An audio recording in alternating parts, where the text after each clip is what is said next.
Good morning and thank you for joining us on Thriving on the Suncoast. I am excited to announce that after years of Comfort Keeper offices demonstrating an ongoing commitment to customers and a dedication to continuous improvement, the National Business Research Institute, NBRI, has conferred its Circle of Excellence Award on Comfort Keeper Franchise Inc. for ongoing commitment to customer engagement. The Circle of Excellence Award recognizes organizations that place a high value on employee and customer engagement.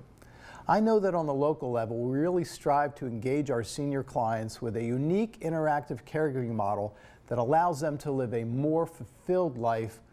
Unlike some agencies that just send a warm body to sit around, our desire is for our caregivers to help our clients, engage them in activities that they really used to enjoy. We are really very passionate about creating a higher quality of life for our clients. Today, we're going to talk about sleep, but I promise that unlike how it sounds, it will not put you to sleep. You see, without rest, you don't survive. With rest, you essentially get a new heart in 3 days. I'm going to find out what that means. You want that power of rest working for you, regenerating every moment of your life. People come to the Center for Circadian Medicine to rest, rebuild, and renew.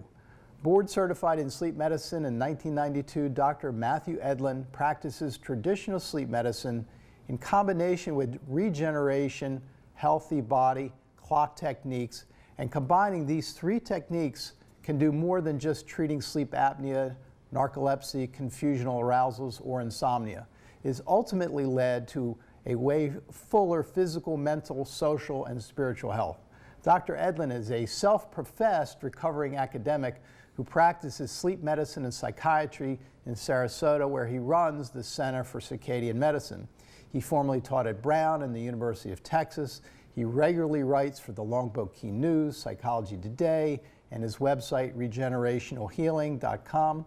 His recent books include The Power of Rest and Healthy Without Health Insurance. Doc, I had to cut your resume short. You're affiliated with so many other universities, Harvard, Brown, Amherst, University of California. Pleasure to have you on the show and someone of your esteemed credentials. So let's start with what is sleep and why do we need it? Sleep is how the body rebuilds itself at night.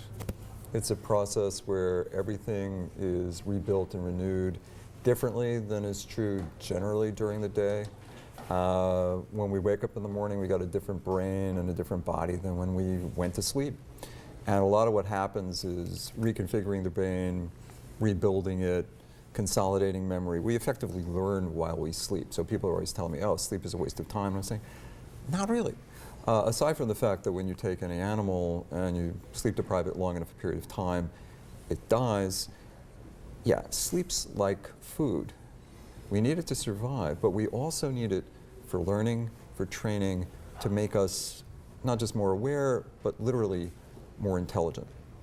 It seems like a lot of things have to be functioning properly during sleep to, as you said, regenerate and actually, I understand, take out a lot of the garbage and debris from cells and things like that. Is that an accurate description? Yeah, I mean, a lot of stuff goes on. And one of the sad parts, of course, is that we're often falling asleep during the daytime because we are not really sleeping real well at night. There's a lot of like mini sleeps that happens on the highway, which is one of the reasons we have the accidents that we do. But basically, sleep is part of survival. You need sleep, you need food in order to survive. And then there's rest, which is many different ways for the body to regenerate and rebuild itself. Well, it seems pretty intuitive, you get tired and you sleep, but obviously This sleep... is America. Yeah, well, or we don't sleep anymore. Right, why should we? Yeah, we got too much to do. There's so many other things to do. Yeah. Yeah, and that's one of the big problems. If you look at how Americans sleep compared with like 40 years ago, we've probably knocked off 90 minutes of sleep time, and that may be one of the reasons that depression rates are going up, and we have problems from everything from hypertension to heart disease to even cancer rates. I mean, the World Health Organization at one point wanted to declare shift work a carcinogen. We are built to sleep in a certain way, and it's not the way we sleep today. And the circadian center leads me to believe there is a rhythm that has an importance in the whole process. There are biological clocks in pretty much everything. Every cell's got its own biological clock. The big ones, though, are usually the 24-hour ones in terms of determining when we're good at remembering things. And for example, long-term memory is better in the evening than in the morning. That's why we teach kids in the morning. So they're going to have good short-term memory, but not good long-term memories. So it's interesting you have the psychiatry background. Why are people having so much, I mean, there's so many people having trouble sleeping. Why is that? One, we didn't evolve with electric lights. Two, we've now got social media and all kinds of other things to keep us up at night. Three, we'd just rather do a lot of other things than rest. The problem is without it, sleeping is boring. We fall apart. Actually, rest is exciting because rest is rebuilding all this stuff. I mean, if you look at what happens inside your heart, biology is fast. Biology is actually kind of violent. There's 1 billion protein-protein interactions per second per cell. Wow. We are this giant regenerating information system, and a large part of how that system gets worked out is occurring during sleep. But if you look at the heart and you look at what's getting replaced, almost everything's getting replaced outside of the heart valves, outside of the skeletal proteins. Within about 3 days, almost everything is new. And that's one of the great take-homes about this, which is that the body rebuilds itself so quickly. No matter how fouled up we get, there's usually a chance that we can rebuild and regrow stuff. So obviously there's an interruption to that process, but how bad is it if you don't get enough sleep? You can talk to a lot of insomniacs. I treat a lot of insomniacs. At this point, about 1/3 of Americans are complaining that they just don't feel rested. And the end result is that not just that they're draggy and tired and slow and they can't perform very well, but in many cases they get more depressed, they get more anxious, they get more tense. And then there's this whole load of medical illnesses that follow in its wake. If you keep a population sleep deprived for a long period of time, they're plain sicker. That's why the American Sleep Disorders Association says, look, most of the population is going to need about 7 hours of sleep or more per day. And if you get less, and a lot of people get less, unless you're biologically built that way, and there are some. I have close friends who sleep 3 hours a night, and that's normal for them. But that's a tiny percentage. Yeah. If you don't get enough sleep, you're not only just not going to feel rested, you're going to feel lousy. Can you catch up the next day, like get 10 hours and kind of get back on track? You can rebuild. You can get some restoration, but it's not perfect. And it often takes a long period of time. You know, it's like probably the best sleepers in the country are sort of teenagers who there's a thing called sleep efficiency. It's time asleep divided by time in bed, and they can sleep like 98% of the night. But in general, a teenager needs like 9.5 hours to really function at their best, physically, like in sports, mentally, like in school, and they're getting 6-7 hours. So what a lot of them will do is try to sleep in over the weekends. That's a big problem because what they do is they blow out their biological clocks. That's what circadian medicine really means. And so come Monday morning, they've gone to bed late at Friday night, they've gone to bed late Saturday night, Sunday night comes, uh-oh. And in the general population, the peak time of death is Monday morning because people have blown out their clocks over the weekend. So you really want to have a regular pattern because we're built on time. We have to go to break right now. Stay with us. We'll be right back learning about sleep. It's important. Is Mom really taking her medications? A Comfort Keeper can ensure that your loved one gets their medications on time, providing peace of mind for families in need of flexible in-home care. Comfort Keepers, let our family take care of yours. Let's face it, life happens, and the laws change daily. Attorney Joseph Len can help guide you with legal issues you may face while aging. Len Law has helped countless clients in Sarasota and Port Charlotte in assistance with guardianships, Medicaid planning, VA planning, estate planning, wills and trusts, probate, and Social Security disability claims. I'm elder law attorney Joseph Len. At Len Law, seniors matter. Your rights matter. And the legacy that you built matters. The Harvey Center for Integrative Medicine is helping people every day to thrive and live healthy, vital lives. Our integrative approach combines conventional medicine with holistic and innovative therapies to help you achieve optimal function. Are you ready to function at 100% of your ability? Dr. Fred Harvey customizes tools and treatments to achieve optimal wellness at any age. Hi, I'm Dr. Fred Harvey. Do you want to feel vital, vibrant, and fully energized? If so, call our office to find out how. Are you guys ready? We okay on time on the last one? Are we good on time on the last one? Yes. All right.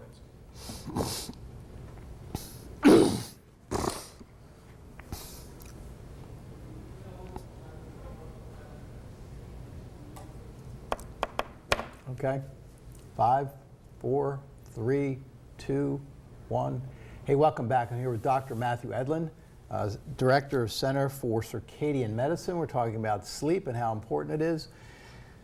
Doc, why are people having so much trouble sleeping? 1, they don't give it enough time. 2, they don't give it enough importance. 3, electronics. 4, medications. 5, work stress. 6, people have forgotten how to sleep. They don't know what sleep is about anymore. They don't know that you got to rest, relax, calm down before you jump into bed. I mean, the American form of sleep is called the lie down and die model. Basically, you watch TV, you check your cell phone, you talk to whoever you're going to talk to, and maybe you'll throw your clothes out for the next day. And you go into bed and boom, it's supposed to be like a light switch, and then boom, you're supposed to wake up and jump out of the bed and see the world in Technicolor. How much of the population does this? A few. Most of us have to calm down before we go to bed. We have to have some form of a sleep ritual, something that relaxes us so our brains turn off enough and our biological clocks can take over. So there's a process to winding down and getting ready for sleep for those who struggle with it. And we don't want to do it. Yeah. I mean, people don't want to go on an electronic diet.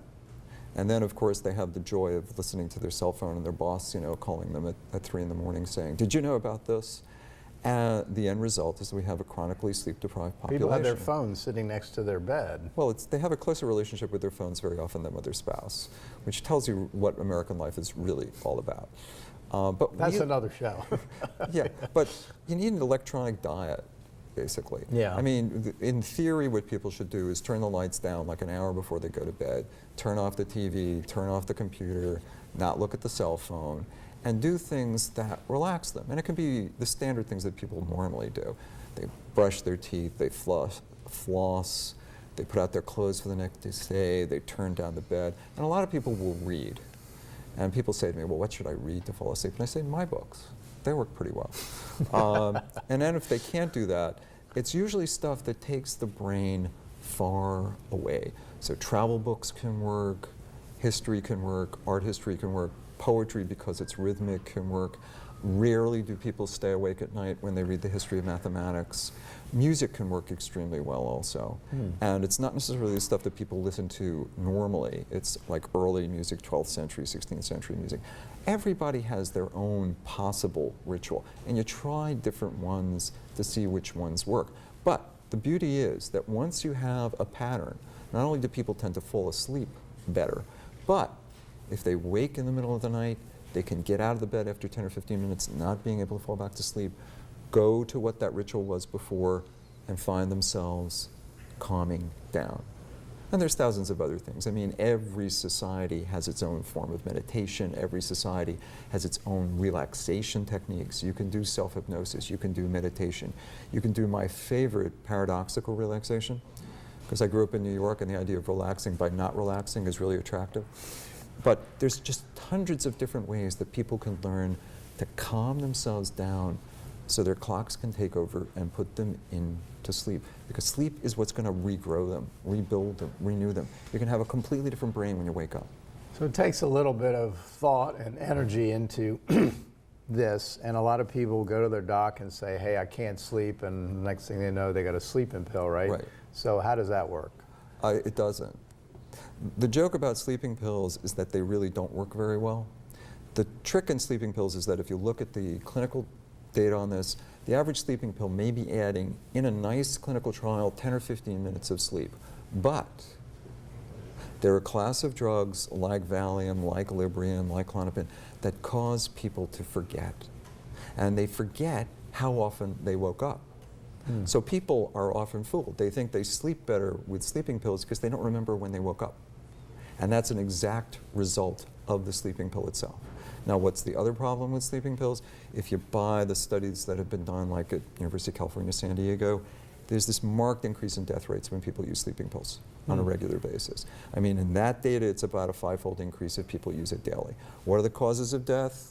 Heart disease and stroke first, second, accidents and falls, third, in their data, cancer, not in other data. Okay, so sleeping pills are not safe. Sleeping pills, in many ways, don't help people sleep, but try sleeping without them. So, for a lot of people, their cause of insomnia is because they're trying to get off their sleeping pills and they can't. And that's a mess. Yeah, that seems to be, you know, you get hooked on them and you have some dependence to them, possibly? You can get physically dependent, but what normally happens is a kind of behavioral dependence. One of my favorite studies was done in Detroit. You know, sleep studies are in many cases done in these big industrial cities like Detroit and Pittsburgh, have the biggest sleep labs. And so what they did is they gave people who had been on sleeping pills 10 years blue pills or orange pills. Okay, the blue pills was the stuff that they had been taking for 10 years. Orange pills were placebo. They took equal amounts of each.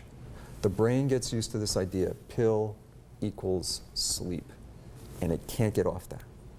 And the placebos will work, but people don't know that. From what I've seen, the pills make you drowsy, and they probably have a residual effect the next day, don't they? They have all kinds of residual effects. It depends on how short-acting they are. They do a lot of other funky things. Some of the most commonly used sleeping pills tend to cause a lot more sleepwalking. So like I have a patient who woke up and she has hamburger in her mouth and she can't figure that out because she's a vegetarian. And it turned out that she had made a hamburger for her husband, put it in the refrigerator, took his Ambien that night, ate the hamburger, had no idea why because she was sleepwalking at the time. And how prevalent is sleepwalking? I mean, I just... much more than people know. Really? Yeah, yeah. I mean, sleep medicine is actually relatively simple. There's people who sleep too much, there's people who sleep too little, and there's people who do weird things in their sleep. There's quite a few people who do weird things in their sleep. Do people come to you and talk about their dreams and all that? Does that play into the psychiatric end of what you do? It can. The really freaky thing is when people act out their dreams. There's a thing called REM behavior disorder. You tend to see it more in older guys, and what they basically do is they have this dream of menace or something bad is happening to them, and they start hitting out. And their spouses really I always don't wondered like about that because you have these bad dreams, and it's like, what keeps your limbs from, you know, flailing and doing that? Do you have some kind of chemical that reduces that? We have a lot of things that happen in REM sleep. We're not supposed to move. The only parts of us that normally move in REM sleep are our lungs. Everything else is turned off, flaccid. So to move them, you got to have a lot of funky things going on in the brain, and that's typically what happens. But basically, sleepwalking shouldn't happen because when we're in sleep, we're really not meant to do much more than twitch and breathe. Got to go to break right now. Check out our sponsor. We'll be right back with Dr. Edlin. The Harvey Center for Integrative Medicine is helping people every day to thrive and live healthy, vital lives. Our integrative approach combines conventional medicine with holistic and innovative therapies to help you achieve optimal function. Are you ready to function at 100% of your ability? Dr. Fred Harvey customizes tools and treatments to achieve optimal wellness at any age. Hi, I'm Dr. Fred Harvey. Do you want to feel vital, vibrant, and fully energized? If so, call our office to find out how. When a stroke or injury impacts your life, we're here to help you get it back. With our dedicated team of specialists, personalized treatment plans, the most inventive technologies, and a coordinated approach to recovery. This is more than just rehabilitation. This is a higher level of care. Welcome back. I'm here with Dr. Matthew Edlin, Center for Circadian Medicine. We're talking about sleep and how important it is for you. How do you help people that are just having that terrible problem and can't get to sleep? They've tried a lot of things. You do a bunch of stuff. The first thing you do is just get them into a regular pattern. The big thing, set the wake time at a set period. Whatever it's going to be, 6, 7, 8. If you're a shift worker, that's a whole other conversation. But basically, you want to wake up and anchor your biological clocks at a set time. Next is The when you go routine to bed. seems to have a lot to do with it. I mean, you know. Our bodies are built on time. Our Yeah. bodies are built to routinely do things at certain times. We, however, treat our bodies like machines. Right. Big mistake. Right. You don't want to be a machine. I know Right. people think they want to be cyborgs, but no. We have a native biological intelligence. We have a way of doing things that it's basically a new idea, except it's 4 billion years old. And if we follow how our bodies really do stuff, how they use knowledge, how they apply knowledge, and we do that for ourselves, we can actually make our bodies more intelligent. We can make ourselves smarter. That's one of the things you want to do by sleeping right. So if you can just get people to a pattern where, okay, half hour before they go to bed, they have their sleep ritual, they have a relatively set time of when they go to bed, they have a real set time of when they wake up, they don't look at the clock in the middle of the night. Clock watching is a big problem. And then people will tell you, oh, I've got 5,000 things, you know, I'm worried about my So people say mother. they work out their problems during sleep. They actually do, but it's better to do it during sleep than by being awake and looking at the clock at night. You're actually going to learn in sleep. I mean, you can show that people's memories get better, that their learning gets better. You can give them mathematical problems, give them a nap, they get better answers. You give them a longer time of sleep, they get better answers still. One of my favorite studies was the Germans took this really complicated car deal, and they basically gave people 3 different options, and when they slept on it, they ended up with much better answers. We learn during sleep. So people tell you, I can't think, I've got all this stuff going through my head is racing. I say, fine. The most common treatment of insomnia worldwide is called cognitive behavioral therapy, and it's cognitive behavioral therapy of insomnia. You can get apps for this kind of stuff, but what it really comes down to is hours before you go to bed, you write down what's bugging you, and then you write down what you're going to do to solve it. What's plan A, what's plan B, what's plan C? You want to relentlessly focus the brain on coming up with solutions, not just problems. And if you do it in a written form, the brain deals with it totally differently than if you deal with it in an unwritten verbal form. So when people do this kind of stuff for 3, 4, 5 minutes, they not only tend to improve their sleep, but they tend to improve other things. And I was even shocked this morning. I'm reading an editorial in The Economist, and it's saying that one of the best treatments to prevent recidivism among prisoners in American jails is to do cognitive behavioral therapy. So yeah, you can use it for more than sleep. And once the brain gets trained to the idea of looking at things in terms of solutions, in terms of what works, and doing it in a written form, a lot of times people relax more. Because this is also one of the main treatments for So is it a insomnia. matter of actually coming up with a solution or laying out a bunch of options and... Laying out options. Yeah. Because let's face it, you know, most of the plans that we come up with to intractable problems don't work, but they may make things better. And that's what you do. You try plan A and you say, did this actually help? No, it boomeranged. Okay, let's try plan B based on what I learned. We're always learning. That's the trick.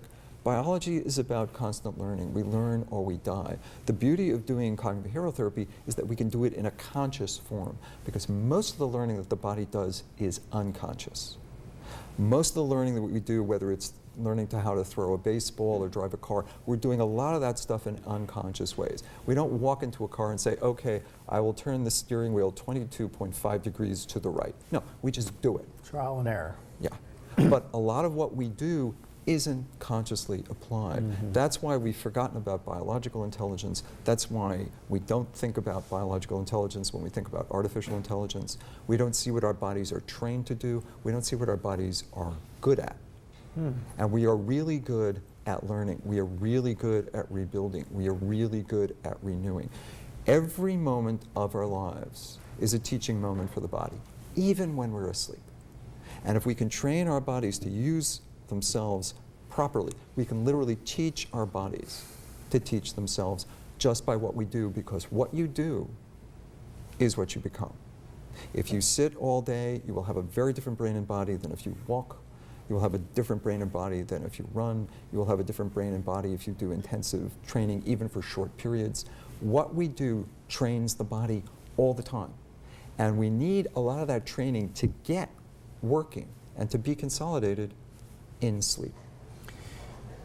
Is it helpful to take a nap during the day, and how is that rest different from sleep? Well, it's still sleep. And in fact, most of the population used to nap prior to industrialization throughout the world. If you look at how people used to sleep, it's completely different than how we sleep now. There are actually phrases for first sleep and second sleep in many, many languages. People in the old days, like in the 18th century, they'd go to bed maybe a couple hours after darkness, sleep 3-4 hours, get up for an hour, do housework, talk. A lot of people would sleep in the same bed. You'd have 5 or 6 people in the same bed. Yeah, things have changed. And then they'd go to bed, wake up usually around dawn, and take naps in the middle of the afternoon. They would sleep in 3 different phases, totally unlike the American lie down and die model. That's how people used to sleep. So what's the best way to train your body to get the proper sleep? Just have a pattern. Just have a ritual. You can look at what you're doing in terms of physical, mental, social, spiritual well-being, but basically for sleep it's get up at a certain time, go to bed at a certain time, be as physically active as you can during the day, because the best sleepers in the society usually are athletes, and then train the brain to calm down and de-arouse prior to sleep. And you do that through rituals. You floss your teeth, you brush your teeth. You do that through writing, through cognitive behavioral therapy. You do that by turning down the lights and turning off the electronics. You just have a pattern that fits what your body's meant to do. That works. So what else do people need to know? We have a minute left here. That would be the best words of advice. I mean, when we get older, do we need more sleep, less sleep? Oddly enough, we have a harder time getting sleep as we grow older, but we actually need probably a little less than we did when we're younger. No, the trick is to use your body the way it's built. You need sleep like you need food. So if during the day you're tired, you just say, okay, take a nap. Tired and sleepy are not the same thing. Okay. Okay, tired usually means you're physically tired, like you've been, carrying around bales, or you've been physically exhausted. 15 seconds. Who can you help? I think what you really want to help is the American population. We got to think about health, not health care. What you do is what you become. Thank you, doctor. Hope it was helpful. Sleep, obviously critical. Thanks for watching. Check us again next week. Check our Facebook page and check our YouTube channel for past shows. Have a great weekend. Comfort keepers, cause there's no place quite like home. Call Comfort Keepers.